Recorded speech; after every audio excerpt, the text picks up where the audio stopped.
오늘은 외식적인 신앙을 버려야 합니다 라는 제목으로 주의 말씀의 은혜를 나누고자 합니다.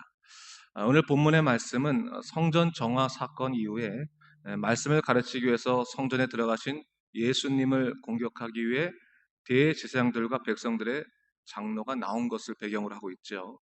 바로 그들과 주님과의 일종의 논쟁을 다루고 있다 할 수 있습니다. 사실 이들은 당시 최고 종교회의라 할 수 있는 사내들인에 소속된 사람들이었습니다. 그들은 예수님께서 행하신 성전 정화 사건에 대해서 앙심을 품고 이를 이제 최고 재판인 이 종교회의에 고발할 제목을 찾는 거죠. 고소할 제목을 찾는 거죠. 그래서 그들이 한 질문은 뭐였냐면 하나님의 신성과 권위에 관한 것이었습니다. 당시 이 죄목 중에서 오늘날로 말하면 즉결 심판이라고 말할 수 있는 부분이 있는데 그것이 바로 하나님의 신성을 모독하는 거죠. 그것을 갖다가 이제 걸기 위해서 묻고 있는 겁니다. 그래서 뭐라고 말합니까? 당신이 무슨 권위로 여기서 말씀을 가르치고 이런 일을 하느냐 이런 것을 어, 물어봤습니다. 이것은 단순한 질문이 아니라 아까도 말했지만 당시 가장 중대한 제목이라 할 수 있는 신성 모독죄를 적용하기 위해서 물은 것입니다. 주님은 그들의 의도를 너무나도 다 잘 알고 계셨습니다. 그래서 그 질문에 대답하기보다는 오히려 또 다른 질문을 통해서 그들의 심중을 드러내고 계신 것을 볼 수 있습니다. 주님은 한 가지 질문에 대답을 하게 되면 내가 너에게 이 묻는 것을 대답하리라 라고 말씀하시면서 어떤 질문을 하십니까? 요한의 세례가 어디로부터 왔느냐? 하늘로부터냐? 사람으로부터냐? 라고 질문하게 됩니다. 주님을 향해서 곤란한 질문을 던진 그들이 오히려 스스로 함정에 빠지게 되는 경우입니다. 그들은 이 문제에 관해서 쉽게 대답할 수 없었습니다. 왜냐하면 그들은 요한이 하나님께서 보내신 선지자로 인정하지 않았습니다. 그리고 그렇기 때문에 인정할 수가 없었던 거죠. 근데 만약 그를 인정한다면 요한도 인정해야 되지만 요한이 말한 그 모든 것을 다 인정해야 되는데 세례 요한이 말한 것 중에서 뭐가 있었냐면 예수님을 그리스도라고 증거한 일이 있었다는 거죠. 그러니까 요한을 갖다 인정하게 되면 예수님을 그리스도라고 인정하는 격이 되니까 그렇게 하지는 못하겠는 거예요. 못하겠다. 예, 그런 거죠. 근데 만약에 세례 요한을 인정하지 않으면 어떻게 되는 것인가?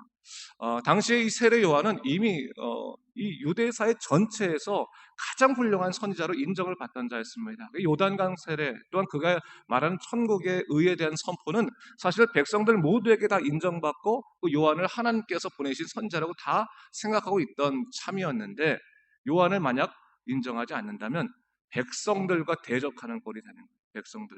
그러니까 이러지도 못하고 저러지도 못하고 하는 그런 찰나에 그들이 뭐라고 대답하게 된 것입니까? 우리는 알지 못한다라고 이야기한 거죠. 결국 자기께에 빠진 대제사장들에게 주님은 너희가 이 대답을 하지 않았기 때문에 나도 너희들에게 내가 무슨 권위로 일하는지 이르지 않겠다라고 말씀하시므로 그 문제를 지나치셨습니다. 그리고 나서 주님께서는 이들의 이러한 행동을 교훈 삼아서 제자들에게 한 비유를 통해서 가르치고 계신 것을 볼 수 있습니다. 이것이 바로 두 아들의 비유입니다. 오늘 본문을 이미 읽었지만요. 전체적인 내용은 이렇죠. 포도원 주인에게 두 아들이 있는데 포도원 주인이 오늘 포도원에 가서 아들들에게 일하라 라고 했어요. 그랬더니 첫째 아들은 아버지 제가 가겠습니다 라고 말했는데 그렇게 말하고 나서 가지 않았고 둘째 아들은 아버지 저는 싫습니다 안 가겠습니다 라고 했는데 나중에 뉘우치고 갔다는 거예요. 그때 누가 아버지의 뜻대로 한 사람인가 라는 것을 물으셨어요. 이 질문에 대해서 제 아들이 뭐라고 말합니까? 둘째 아들이 그렇습니다. 둘째 아들이 아버지 뜻대로 한 사람입니다 라고 말했죠. 그러면서 주님께서 맞다라고 말씀하시면서 이 둘째 아들은 당시에서 세상에서 버림받은 자 같았으나 복음 안에서 회개하고 돌아온 사람들이라는 것을 얘기해 준 거예요. 그 대표적인 예를 누굴 드냐면 세리와 창기를 예를 든 겁니다.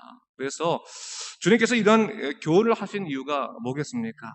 당시 외식적인 신앙의 치명성을 얘기하면서 이를 벗어날 것을 얘기하고 있는 거죠. 당시 대제사장들과 바리새인들 그 밖에 백성들의 장로들 모두가 종교적인 활동을 중심으로 해서 많은 유익을 누렸던 사람들입니다. 그들은 겉으로는 하루에 3번씩 기도하고 또 주기적으로 금식하고 구제와 선행을 했죠. 유대인의 3대 그 선행이라는 게 그거 아니겠습니까? 기도, 금식, 그리고 구제, 이게 3대 선행인데 그것을 다 했죠. 그리고 율법에 나온 것을 잘 지키는 듯 했지요. 그런데 예수님께서는 뭘 말씀하시는 거예요? 겉으로는 잘 지키고 아버지의 마음을 따라가는 것 같지만 사실은 속에는 뭐라는 거예요? 하나님의 마음을 알지 못하고 그의 마음을 따라가지 못하는 자다라는 것을 얘기하는 거죠. 너희들 마음속에는 하나님이 있는 것이 아니라 결국 자기 욕망만 있는 것이다라는 것을 어, 주님께서 지적하신 것입니다. 이것이 바로 첫째 아들과 같은 삶이다라는 것을 얘기하고 있는 거죠. 그러면서 주님께서 우리에게 묻고 있는 것입니다. 만일 겉으로는 순종하는 것 같지만 정말로 참되게 그가 순종하는 아들이었겠느냐? 그것은 아니다. 오히려 그것은 하나님을 기만하는 것밖에 되지 않는다. 오히려 세상에서 무시당하고 질타당해서 버림받은 세리와 창기들과 같은 사람이라 할지라도 그가 아버지의 말씀을 기억하고 뉘우쳐서 하나님이 원하시는 자리에 돌아오기만 한다면 그들은 뭐예요? 하나님 나라에 더 먼저 들어가는 자가 될 것이다 라는 것을 오늘 얘기하고 있는 것입니다. 자, 이 말씀을 통해서 주님은 마지막까지 제 아들에게 무엇을 권고하고 계신 거예요? 너희가 외식적인 신앙생활을 하지 않도록 항상 겸손히 너희 자신을 돌아보고 항상 뉘우치고 회개하고 주님께 돌아온 사람이 되라라고 하는 것을 얘기하고 있는 거죠. 회개라고 하는 말이 참 우리 한자어로 보면 독특한 것 같아요. 뉘우칠 해자, 그렇죠? 고칠 개자잖아요, 그렇죠? 뉘우치기만 한다고 해서 되는 게 아니라 뭐예요? 뉘우치고 고치는 거죠. 돌아오는 거죠. 마음만 아파하는 것을 끝나는 것이 아니라 마음을 아파하고 삶에서 새로운 하나님이 원하시는 삶으로 되돌아오는 것이 이 회개 아니겠습니까? 그래서 어떤 목사님들이 그런 얘기를 하더라고요. 한국 교회는 회만 있고 개는 없다고. 항상 부흥회 가면 뉘우치고 눈물 흘리고 하나님 잘못했습니다라고 한 사람 많은데 그 다음날 가면 아무런 삶의 변화가 없다면 결국 회개가 아니라 회라다. 회. 이건 그 말씀이 뭐겠습니까? 참된 회개라는 건 뭡니까? 하나님의 말씀이 우리 가운데 주장하시는 거죠. 성령이 우리 안에 주장하셔서 우리의 삶을 다 이끄시고 돌보시고 그래서 삶을 새롭게 하시는 놀라운 역사를 일으키시는 것들이 결국 회개가 아니겠습니까? 그러니까 내가 주인이 되는 삶이 아니라 하나님이 주인이 되셔서 성령이 주인이 돼서 나를 이끌어 가시는 삶으로 뒤바뀌는 것이 결국 회개의 삶 아니겠습니까? 그렇게 됐을 때 삶이 변할 수 있게 되는 것을 볼 수가 있는 거죠. 아무리 겉으로는 이 바리새인들 보면 아주 그 종교 생활을 잘하는 것 같지만 그들에게는 믿음 생활이라고 말할 수 없는 것이 종교 생활이라고밖에 말할 수밖에 없는 것이 그들의 심중에는 하나님이 계시지 않았기 때문이다라는 것을 예수님께서 오늘 말씀을 통해서 권고하고 계신 것입니다. 그러면서 32절에 이렇게 말씀하시죠. 32절 말씀을 다 함께 같이 읽어볼까요? 시작. 요한이 의의 도로 너에게 왔거늘 너희는 그를 믿지 아니하였을 때 세리와 청년은 믿었으며 너희는 이것을 보고도 끝내 뉘우쳐 믿지 아니하였도다라고 하고 있죠. 여기서 요한을 믿는다라고 말하는 것은 믿는다는 것은 하나님을 믿는다라는 말과는 좀 다른 거고요. 여기서 말하는 믿는다라고 하는 것은 신뢰하다라고 하는 것이죠. 신뢰하다.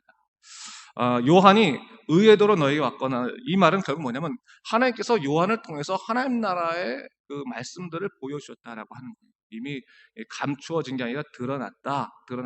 그 분명한 증거가 있음에도 불구하고 그 분명한 증거를 너희가 거부했다라고 하는 거죠. 거부한 사람도 있다. 그러나 세리와 창기들은 순수한 마음으로 그 말씀을 받아들였을 때 하나님의 의의 도를 받아들였을 때 그들은 삶에 뉘우쳐서 하나님을 진정으로 믿는 사람들이 되지 않았느냐라는 것을 얘기하고 계신 것입니다. 결국 여러분 외식하는 자의 삶 그리고 우리가 진정으로 회개하고 하나님께 돌아가는 삶 이것이 무엇인가를 한번 잘 돌아볼 필요가 있겠습니다. 외식하는 삶에 대해서 예수님께서는 뭐라고 말하셨냐면 회칠한 무덤이다라고 말씀하셨죠. 그것은 뭡니까? 속은 썩었는데 다 썩어가고 있는데 겉에만 회를 칠해가지고 아주 번들번들하게 아무 일도 없고 또 깨끗한 것처럼 만드는 그것은 올바르지 않다라고 하는 것을 얘기하는 거죠. 예수님께서는 오히려 뭘 얘기하는 거예요? 그거 겉의 모습 내려놓고 속을 드러내고 네 하나님께 자복하고 용서받고 새로운 삶을 살아라. 안에서부터 속에서부터 영적인 그런 변화와 혁명이 일어나야지 겉모양이 변한다고 되는 것이 아니다라는 것을 얘기해주고 있는 겁니다. 그래서 오늘 다시 한번 이 말씀을 우리가 들으면서 예수님의 찾아오심, 또 예수님의 주관하심에 대해서 다시 한번 생각해 봤으면 좋겠습니다. 우리가 살아갈 때 내가 신앙생활을 한다고 하는데 혹시 내 머리로 신앙생활하고 있는 것이 아닌가, 내 생각대로 하는 것이 아닌가, 아니면 주님께서 내 마음 가운데 계셔서 나를 이끌어 가시고 매 순간 나를 인도하시는 것이 아닌가라고 하는 그 증거가 있어요. 주님이 이끌어 가시는 증거 중에 하나가 뭐냐면 마음 가운데 항상 하나님 앞에 자복하는 마음들이 일어나는 것. 그것이 이제 성령께서 우리에게 주시는 마음 중에 하나예요. 무언가 잘못돼 가고 있을 때 내 마음 가운데 아픔이 있고 하나님께서 무릎 꿇게 하시고 또 죄를 자복하게 하시면 하나님이 우리를 이끌어가는 겁니다. 근데 이제 전혀 그런 자복하는 마음 없고 회개하는 마음 없고 뭐 내가 뭐 어떻게 살든지 상관없다라고 하면서 하는 것은 사실은 성령이 우리를 주장하는 것이 아니에요. 내가 주장하는 것은 아니고 하나님이 주장하실 때는 항상 우리 마음 가운데 자복의 마음, 이 고백의 마음이 일어날 수밖에 없습니다. 그래서 오늘 본문에서는 그것을 얘기하고 있는 거예요. 그래서 다시 한번 오늘 예수님의 마지막 일주일의 사건 가운데서 정말 주님께서 이렇게 마지막까지 말씀으로 또 제자들을 양육하시는 것은 뭐겠습니까? 기억 제자들에게 야 너희들 진정한 신앙의 삶이 무엇이겠는가 하는 것을 얘기하는 거예요. 실제로 제자들이 완전히 변하게 되는 삶이 언제 일어납니까? 오순절 다락방 사건, 성령 강림하신 이후에 그들의 삶이 뒤바뀌잖아요. 그렇죠? 그들이 자복하고 회개하고 정말로 하나님 나라 참 우리가 그 부분을 보게 되면 야 우리 심중에 완전히 주님께 깨어지는 것이 얼마나 중요한 것인가를 다시 한번 생각해 보게 되는 부분입니다. 그래서 여러분 오늘 말씀을 기억하면서 정말 외식하는 신앙이 아니라 온전히 하나님 뜻 가운데 살아가는 믿음의 신앙 갖고 살 수 있도록 인도해 달라고 기도하시면서 오늘도 하나님이 원하시는 귀한 삶 살아가는 여러분 되시기를 주님의 이름으로 축원합니다. 기도하겠습니다. 주 하나님 아버지 감사합니다. 이 아침에 우리의 말씀을 통해서 다시 한번 주님께서 원하시는 믿음의 삶에 대해 생각해 보게 됐습니다. 세상에서 버림받고 또 무시당하고 멸시받던 세리와 창기라 할지라도 주의 말씀 안에서 회개하고 자복하고 주께 돌아오면 그들이 하나님 나라에 먼저 들어가는 자라고 말씀하십니다. 주 하나님 아버지 우리가 살아가면서 남들에게 떳떳하다고 생각하지만 실제로 우리 마음 가운데선 주님과 상관없는 많은 일들이 일어나는 것이 아닙니까? 주여 자복하게 하시고 회개하게 하시고 온전히 주님의 능력 가운데 살아가도록 주여 우리를 이끄시고 돌보아 주시옵소서. 오직 성령만이 우리 모든 것 되시고 주장하실 것을 믿습니다. 인도하여 주시옵소서. 감사드리며 예수님 이름으로 기도드립니다. 아멘.